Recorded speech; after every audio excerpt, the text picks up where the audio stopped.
many of you in the rural areas are really interested in. And then we have another group that focuses on equity and inclusion. We've also started to work on a broadband plan and the data work required by the Senate bill. And we hope to have a procurement document out to hire a consultant to help with the work very soon. Next. Yep. So in April, when the American Rescue Plan Act was enacted, the legislature was still in session.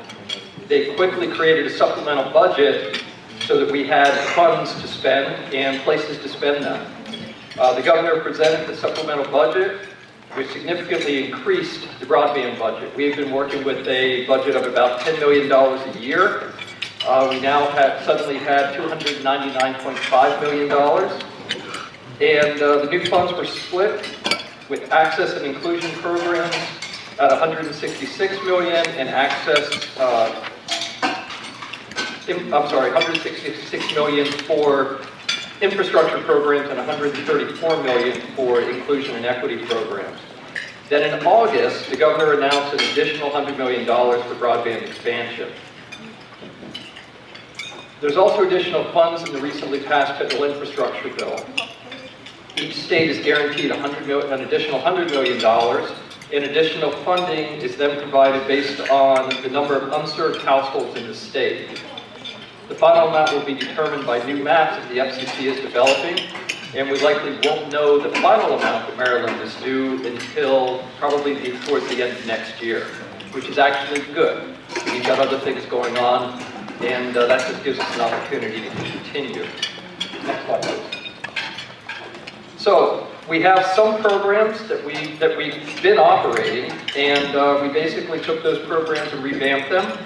The Neighborhood Connect grant program provides funding to extend network infrastructure into unserved neighborhoods and pockets of homes. So when you drive down the road and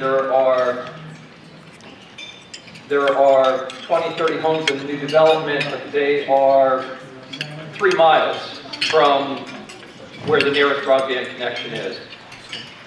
This program pays to extend those lines that last couple of miles.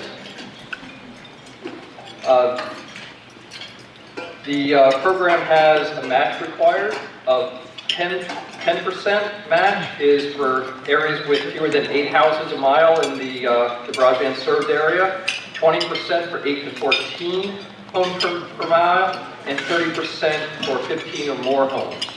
We do that because the fewer homes per mile, the fewer subscribers, the less revenue that the ISPs can get, and they need that revenue to operate. So, we recognize that.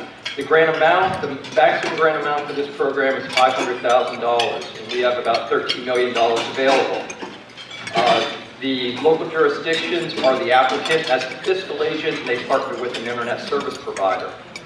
This allows the local jurisdiction to influence where that internet service provider may go because they have the ability to say yes or no. Next slide, please. So the Network Infrastructure Grant Program, much larger program. It has a grant amount of up to $10 million. This is for areas such as Nanjemoy and Charles County, where we provided grant money to serve, I believe, 800 homes. So much larger area requires an entirely new network to be built as opposed to just extending a few lines. It's also much more detailed. We require a 5-year pro forma where the internet service provider actually tells us how they see their business going. We really want to see these programs be self-sufficient and self-supporting. This program has about $97 million available to it. Next slide, please. On the equity and inclusion front, some people cannot afford broadband, and that's why they don't have service.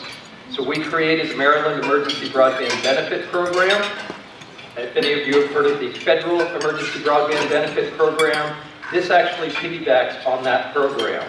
We provided the federal EBB program provides $50 a month towards an internet service.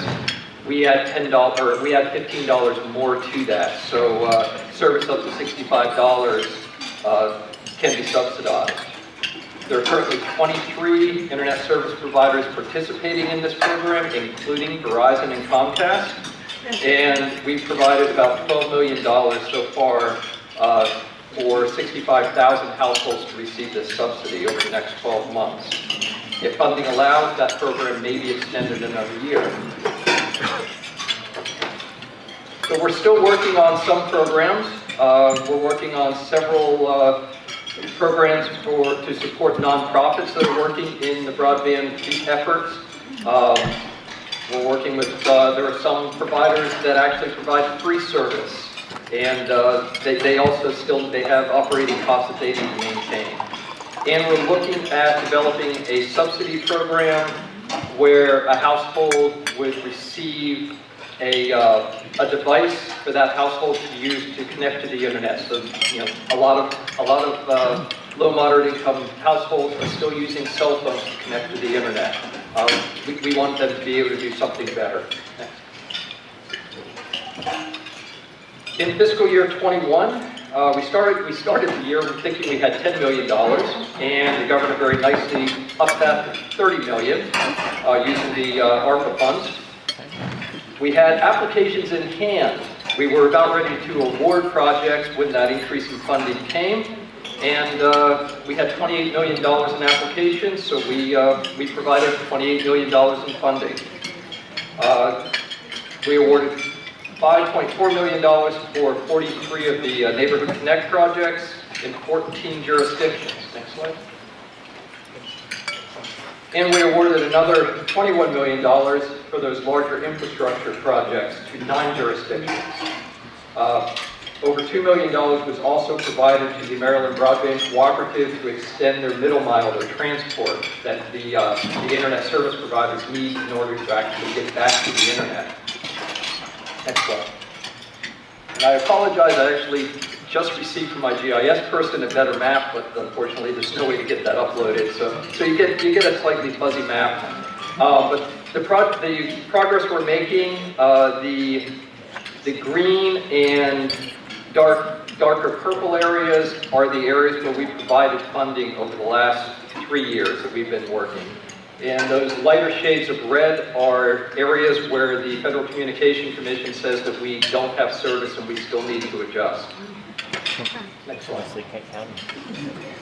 So, first I'd like to say, if you look at Worcester County down at the bottom on the right, they did not get $33 million, they got $3.6 million. There's a typo. There will be a test on that later. So overall, we provided over $42 million in grants to 19 counties over the past 3 years. Combined with the $62 million in match and other funds that were received by the providers and by the jurisdictions, we've enabled over $100 million in broadband projects over the past 3 years. That is more than many states have done over the past 10. So, thank you for your time and attention. I believe the governor is due any moment, and unless we can probably take some questions if we wanted to until the governor arrives.